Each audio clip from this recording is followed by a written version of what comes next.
नमस्कार साथियों,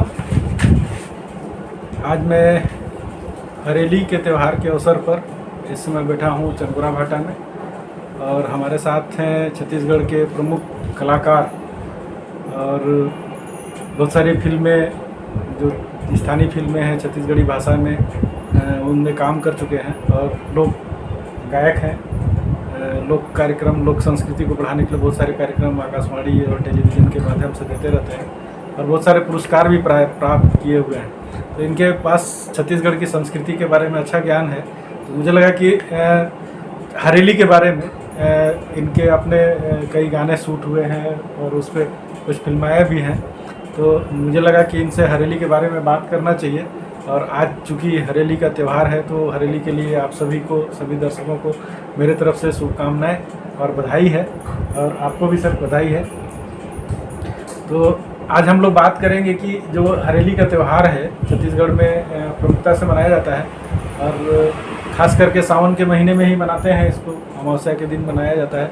मैं आपसे जानना चाहूँगा कि हरेली त्यौहार छत्तीसगढ़ में क्यों मनाते हैं, इसका क्या महत्व है। हमारे साथ में डॉक्टर पुरुषोत्तम चंद्राकर जी हैं और इनसे हम बात करते हैं कि हरेली त्यौहार के बारे में कि क्या क्या गतिविधियाँ होती हैं, किस तरीके से इसको मनाया जाता है और बहुत सारी चीज़ें जो जानते हैं उनके बारे में जानते हैं। तो डॉक्टर साहब, चैनल के सभी दर्शकों को मेरा सादर प्रणाम। साथियों, जैसा कि आप सबको पता है कि आज हरेली का त्यौहार छत्तीसगढ़ में पूरे धूमधाम से मनाया जा रहा है और ये त्यौहार जैसे भी आपने बताया कि ये सावन मास में मनाया जाता है, तो आज सावन की अमावस्या है और अमावस पर्व पर ये हरेली का त्यौहार मनाया जाता है। हरेली हमारे छत्तीसगढ़ का पहला त्यौहार है और प्रमुख त्यौहार है। यहीं से फिर इसके बाद में सभी त्यौहार एक के बाद आते जाता है। तो हम कहते हैं कि 12 महीना का जो पहला त्यौहार है हमारा, वो हरेली है। और हरेली का महत्व यह है कि चूँकि सभी तरफ हमारे जो किसान भाई हैं, अन्नदाता जो किसान हैं, वो अपनी फसल लगाए रहते हैं। वो फसल चारों तरफ जब लहलहाता हुआ दिखता है तो ये खुशहाली के प्रतीक का त्यौहार है। हरेली खुशहाली लेके आता है और इस दिन जो हमारे किसान भाई लोग हैं वो अपने जितने कृषि यंत्र औजार है, जैसे रापा, कुदाली, हल, इस तरह के सभी जो औजार है जो कृषि कार्य में उपयोग होता है, उसको सुबह से बढ़िया से साफ़ सफाई करते हैं और साफ़ सफाई करने के बाद में उसको विधि विधान से पूजा करते हैं। पूजा के में उसमें एक गुड़ का जो चीला बनाते हैं, भजिया बनाते हैं और विभिन्न तरह के उसमें प्रसाद चढ़ाते हैं और बड़े मनोकामना के साथ जो पूरे हमको अन्नदाता के रूप में जो किसान हमारे हैं और पूरे देश के लोगों के लिए जो अन्न पैदा करते हैं, तो ऐसे जो कृषि यंत्र है उसकी पूजा करते हैं। उसके बाद में जो गाय माता है उनको एक लोंदी खिलाने का भी परंपरा है यहाँ पर, जिसके में कि उसको हम एक अंडा का पान होता है, उस अंडा के पान से गौ माता को प्रसाद खिलाते हैं। इसके अलावा हमारे यहाँ पे जो बच्चे हैं वो बड़े खुशी खुशी गेड़ी चढ़ते हैं, एक बांस का बनाते हैं, ऐसा खेल के रूप में उसको हम लोग लेते हैं। गेड़ी का जो प्रतियोगिता भी कराते हैं, कई जगह पे वो होता है दौड़, गेड़ी दौड़ कराते हैं, तो इसमें बच्चे भी बहुत उत्साह के साथ में भाग लेते हैं, बड़े भी उत्साह के साथ भाग लेते हैं। और अब तो पूरे छत्तीसगढ़ में गांव-गांव में और शहर में भी ये छत्तीसगढ़ में देखा जा रहा है कि जो यहाँ के डी मार्ट है और अन्य जगह है सी मार्ट है, वहाँ पे भी अब गेड़ी बिकने लगा है। तो इस तरह से गांव-गांव में और शहर में ये गेड़ी में चढ़ने का जो एक रिवाज है वो बहुत अधिक मात्रा में लोग उत्साह के साथ में उसमें गेड़ी दौड़ करते हैं, चढ़ते हैं, मज़ा लेते हैं उसका। इसी के साथ साथ जो हमारे गांव के पौनी पसारी है, यादव समाज के जो लोग भाई लोग हैं, वो लोग गांव में हर घर में नीम का पत्ती डालते हैं, खोजते हैं। सिंह जो दरवाज़ा होता है वहाँ पर वो नीम पत्ती डालने का प्रचलन यहाँ पर है छत्तीसगढ़ में। और इसके साथ साथ डालते क्यों हैं? उससे ये रहता है कि जो भी कीटाणु है, कीटनाशक जो है, वो उसके प्रभाव में नष्ट हो जाते हैं। जो ऐसा मान्यता है कि नीम के डारा डालने से जो कीट हमारे हैं जो उसको उस वो दूर होता है और कहीं कहीं ये शुभ का प्रतीक होता है। इसलिए नीम का डारा घर घर में डालते हैं, खोजते हैं।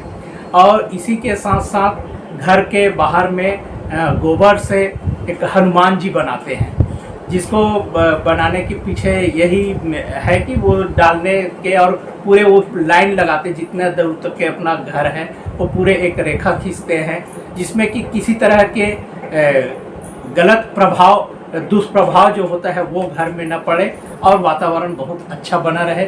इस तरह से इसमें बहुत सारी ऐसी परंपरा है जिसके माध्यम से हम लोग हरेली को बड़े उत्साह के साथ में मनाते हैं। एक चीज़ और जो अभी ये बात कर रहे थे ना, घरों में कि नीम का पत्ती टांगते हैं और उससे जो कीड़ा मकोड़ा उससे सुरक्षा के लिए हिसाब से, तो मैं इसको कहीं पे देख भी रहा था कि खेतों में भी फसलों के कीट पतंगों से जो सुरक्षा के लिए वो वहाँ भी पूजा करते हैं, खेतों में भी पूजा करते हैं। तो मतलब इसके पीछे बहुत सारा अपना धार्मिक होगा। वो क्या चीज़ है, किस तरीके जैसे हमारा फसल बढ़ते जाता है तो यही हम लोग विनती करते हैं कि जो हमारा फसल लगा हुआ है उसमें किसी प्रकार के कीट का प्रकोप न हो, ऐसे हम वो देवता से पूजा अर्चना करते हैं। और खास करके नीम के पत्ता जो है हमारे यहाँ पे शुभ माना जाता है, तो इसको हम लोग जगह जगह पे डालते हैं और छिड़कते हैं। इस त्यौहार को बड़े धूमधाम से प्रतिवर्ष अमावस्या के दिन मनाते हैं। इसके पीछे यही है कि जो ये हमारे पहला त्यौहार है और इस टाइम पे चारों तरफ हरियाली के प्रतिरूप रहता है और चारों तरफ हरियाली आच्छादित रहता है, इसलिए भी इस त्यौहार को अमावस्या के दिन मनाते हैं।